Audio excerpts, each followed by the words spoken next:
So, Dr. Bakht, we have a lot of students asking one more question. Yeah. That's what makes UK different from Australia, Canada, USA, or all the other first world countries?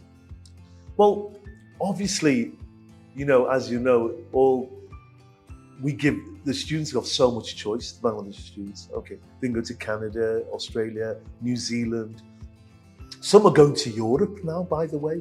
They're going to Holland and very good institutions like Holland, that. Finland. Finland and all this, which are also excellent. But obviously, to me, the UK has its added romance because we were a former British colony here. Everything's in English. When you see it, all the road signs and all the areas are named after, a lot of it, it's after English explorer, like Cox's Bazar is named after Captain Cox, the explorer. So there's a strong correlation and a link between Bangladesh and UK for many, many decades, from the British Raj days. The Queen's visited here back in the 1960s as well.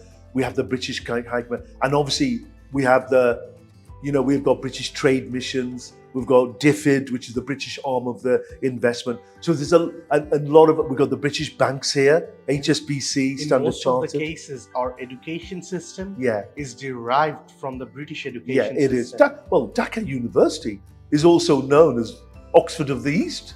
Okay. Yes, Yeah. it's compared to Oxford Yeah, because the exactly. curriculum has Yeah. some matches, and Yeah. even we're doing our A levels, O levels Mm-hmm. exams from Bangladesh, and these are according to the curriculums of Edexcel, Cambridge. Yeah. So we have been in touch with the British education system. That's why I think it's a little bit easier Yeah. for students of Bangladesh to Yes. adjust in the UK. Yeah. You've just answered that question that you gave me. Sakib, you've actually Yeah. answered the question. You've mentioned, what did you mention? Edexcel. Everyone knows Edexcel. Most young students know Edexcel for the O levels. If you go to Scholastica, if you go to Aga Khan's schools, all the English medium, Mastermind, they're all doing O levels. Cambridge, under the Cambridge matriculation as well. So an Oxford matriculation, they're well known. They're all so branded. Cambridge, Oxford. Okay, so there's a strong, and obviously, as I mentioned before, the British Council, as far as I can remember, from the late 80s, have been promoting British education through our very own British Council. With we used to have education fairs, and every education fair was so well attended. We used to have thousands and thousands of students coming through the doors. I remember going in at 9 o'clock, representing all these universities. Back, 20 years ago, I used to represent Greenwich University and Westminster University as well. I used to run the foundation programs here as well. My God, so much.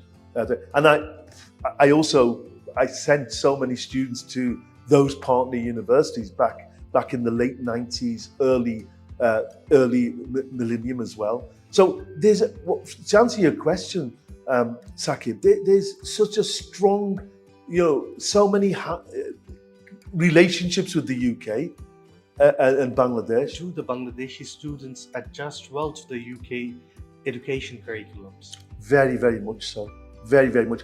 The only thing I would say is the Bangladeshi students lack one particular thing, is on research. Because the universities here, the private universities, the good ones, BRAC, NSU, IUB and all that, they don't emphasize too much on research. If you're doing a degree, whether it's a bachelor's degree or a master's degree in UK, it's very much research intensive. So I'll give you an example, as an assignment. So you're told to do an assignment, a strategic management assignment, say on a company of your choice. So you could say choose Apple computers. Apple itself, because obviously it's not just computers, they do obviously the iPhone. Yeah. So they want you to research on it, not just the latest, but the history, how it developed, and you've got to give a lot of citation. It's what we call Harvard referencing, okay? Where you're actually acknowledging that you've looked at certain books and journals, you've looked at that, and then so I would say they find a bit difficulty there but very soon that's taught in the first semester. So in the first semester, remember, the first semester is what, 3-4 months? Okay, within 4 months it's all over. They're taught all that anyway. So by the second semester, they're well versed with it as well. Okay. So they can manage to cope Yeah. up very early. Yeah, because you got to remember as well, the UK assessment is also a bit different from it's split between 60-40 exams or exams assignments or assignments exams, 60-40 usually percentage. 60% of the grades depend on the research work. Yeah, more on the research assignment and 40% on the exams. Okay. That's amazing. Yeah, it is. So students who are, you might not be very good at exams, but you can still pass the whole course just because you're good at research. Exactly. Yeah, and research, you get all the help from your tutors. Where obviously students come to me for help, and I always sort of help them. Looking at how to best research, how to be effective researcher as well. That's wonderful, Mm. Dr. Bakht.